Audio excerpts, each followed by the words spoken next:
Hi, Miguel Kakanitin here, back with another Naruto vlog. We are doing volume 2 today. And this is really where things get interesting for me because this is where they basically do a big info dump in this one where they talk about the world that our characters inhabit. They talk about how the ninja works in this world. It talks about the various different nations in the world and how they rely on their ninja for military, as a military defense system, or to basically do odd jobs for people like babysitting or picking up the trash or stuff like that. But they also carry out assassinations. Like the more everyday tasks get assigned to the beginner ninja, and the assassinations and the stuff that requires skill, of course, go to the higher level ninja, which is interesting.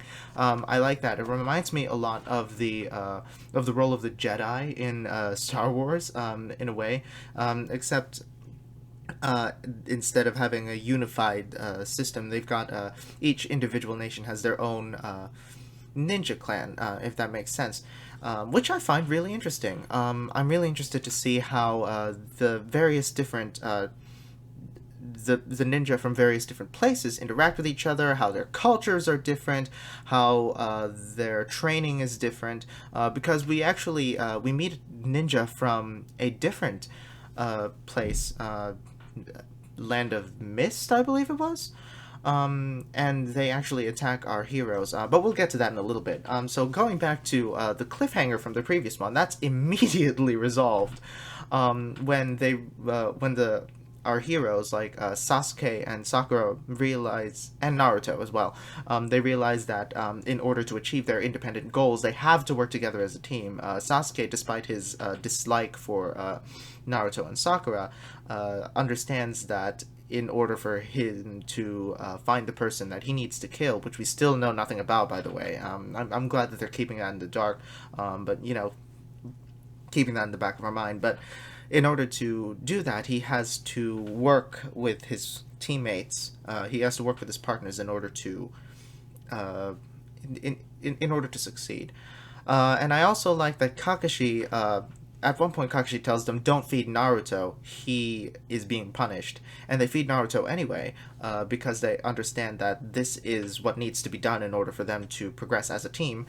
And Kakashi's very impressed because you don't blindly follow instructions. You have to understand why they're in place, and if they don't make any sense, then he wants them to take the initiative and think for themselves. I like that. I like that. I like that. I like the way Kakashi imparts that lesson to them.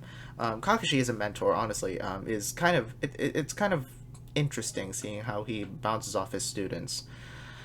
And then we eventually come to the point where we finally see them get to do stuff. We finally get to see them on duty doing jobs. Of course, they start off again with the jobs like taking out the trash, or babysitting, or finding someone's cat, uh, which is that's fair. That's fair. Of course, the lower ranked ninjas obviously have the more the the simpler tasks, right? That makes sense, of course. And they explain that each village has their own Hokage, and that's where they provide the information dump, which I really enjoy. I'm looking forward to seeing more of this world.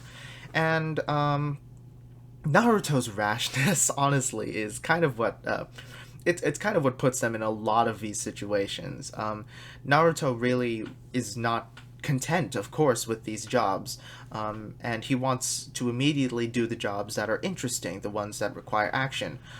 Uh, so the Hokage gives them one that is seemingly not so difficult, one that's, while still being above technically Naruto's rank, it's still it's still, he believes, should be doable, and that is being bodyguard to this guy whose name I always forget. What was his name? Hold on, I'm gonna the old man who's, well, he's building a bridge, right? He's building a bridge in the land of waves, I believe it was called.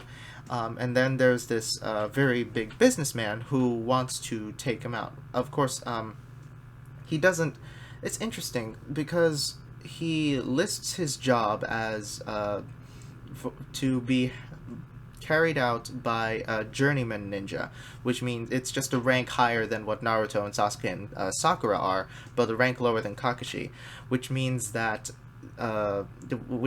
he's looking for bodyguards to help protect him against the occasional thief or highwayman, which shouldn't be too difficult in theory for a ninja to do. But in truth, he is being pursued by this big businessman who, by the way, wears a suit and tie.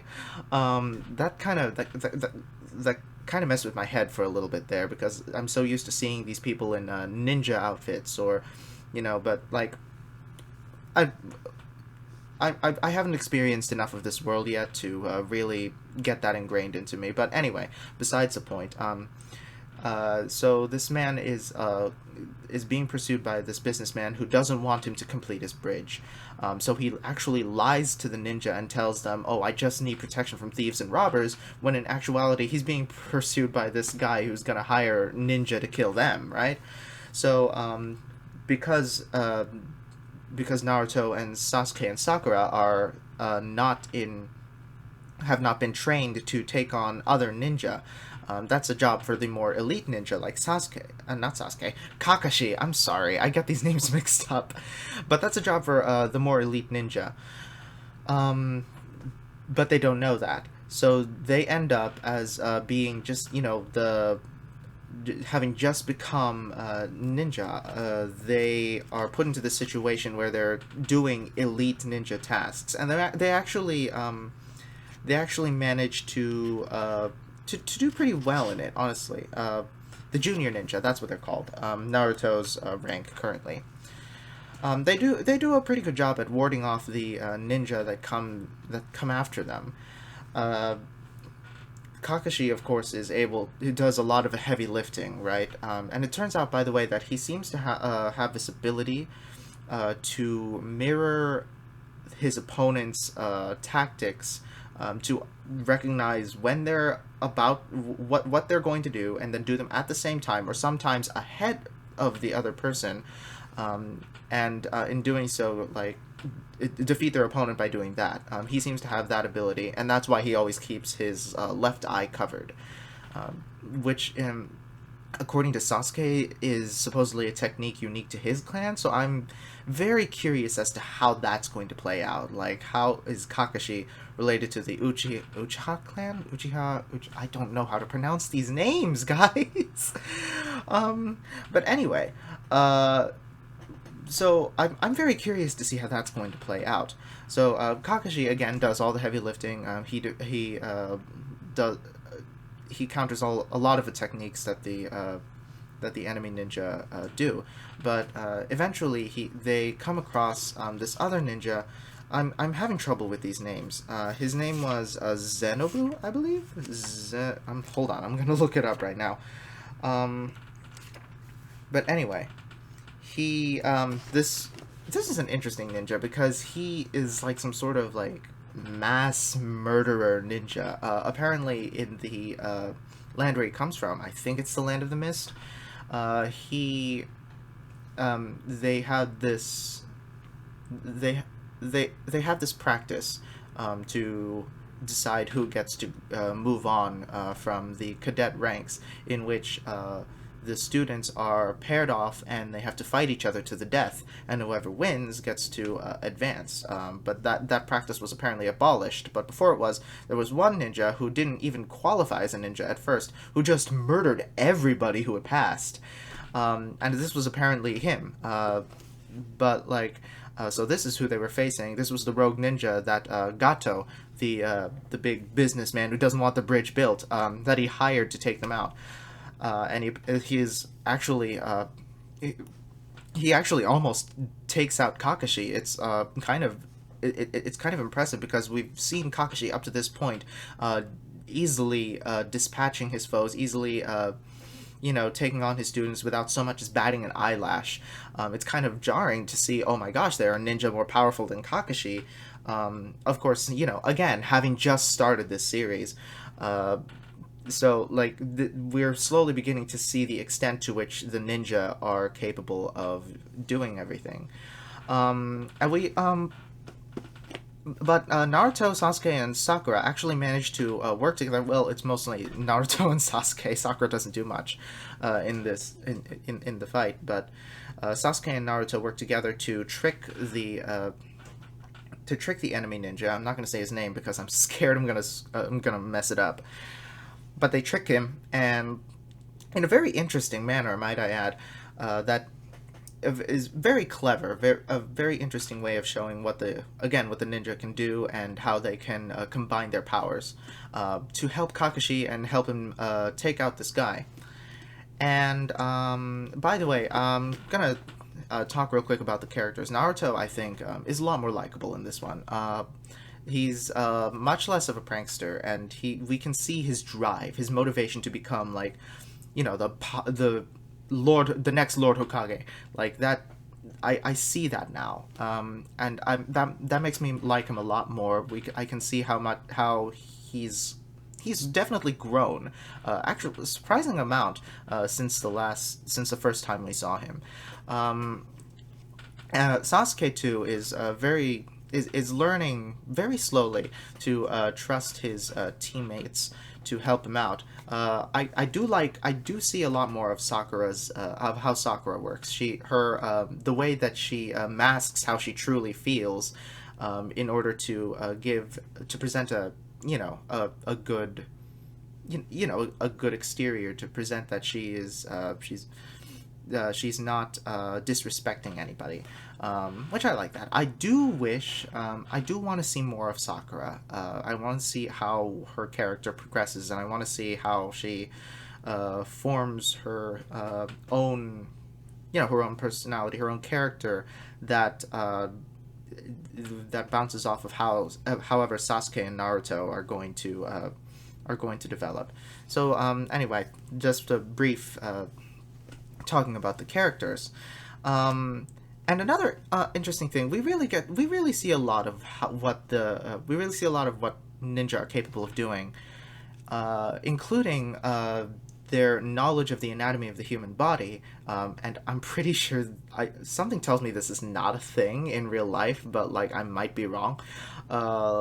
There's a point where the ninja, the rogue ninja, the guy who killed everybody, he is actually, it looks like that he was killed by a hunter from the I'm pretty sure it's the Land of Mist. I'm gonna get so much people are gonna yell at me for this, but ninja hunter from the Land of Mist who supposedly kills him by sticking two acupuncture needles in his neck, but he wasn't actually killed because those acupuncture needles were placed at the exact point where they wouldn't be fatal. They would only create a state where it looks like he's dead. We had very much in the vein of like the poison apple from Snow White. She's not actually dead; she's just sleeping, but it looks like she's dead. But anyway, beside the point. So it's interesting how the things that they know in order to actually perform their duties well, the tricks that they can use to fool everyone else. And it's handy having someone like Kakashi around to explain that sort of thing. And of So yeah, that's really interesting. And so far, right now, we're gearing up for some sort of big battle that's going to take place because the businessman is still after the architect. There are ninja coming. The guy is still alive. So Naruto and Sasuke and Sakura have to train up to make sure that they're ready for these ninja when they come. And Kakashi also, having utilized his eye thing, the mirror power that he utilized it too much, and now his movement is very restricted, so he can't help them as much as he wishes that he could. But so they're trying to train up because their mission is still to protect the architect. And I'm assuming that the big battle is going to take place in the third volume. So yeah, this was a lot of fun, I gotta say.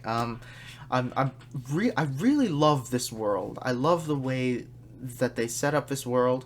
I'm looking forward to see how the cultures interact, how these different characters are going to interact with these different places, how they're going to interact with ninja from these different places. I really love how the way the ninja work in this one. The powers that they have, the spells they can cast, the weapons that they use, even. It's really, really interesting and really, really clever, and I'm really looking forward to moving on to Volume 3, which might not, by the way, might not come out until tomorrow because, like, I've got a lot to do tonight. So, yeah. Yeah. I'll see you next time.